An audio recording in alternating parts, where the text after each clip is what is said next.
இன்னொரு விஷயமும் சொல்றேன். இந்த கார்ப்பரேட் கம்பெனிஸ் டிஃபாரஸ்ட் பண்ணி இந்த காடுகளை அழித்து மரங்களை விற்கின்ற, சுரங்கங்கள் அமைத்து தங்கத்தை வெளியில் எடுக்கிறது, மற்ற மினரல்ஸ் வெளியில் எடுக்கின்ற இந்த கார்ப்பரேட் கம்பெனிஸ் தான் ஊடகங்களுக்கு பணம் கொடுத்து இந்த அவதூறு பிரச்சாரத்தை செய்ய வைத்தார்கள்.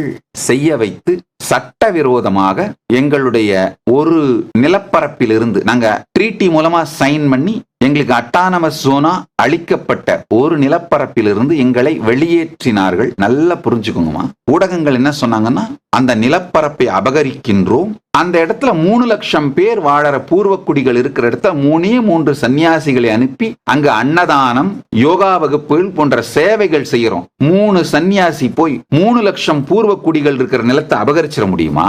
என்ன முட்டாள்தனத்தின் உச்சமான பொய் பிரச்சாரம் இது!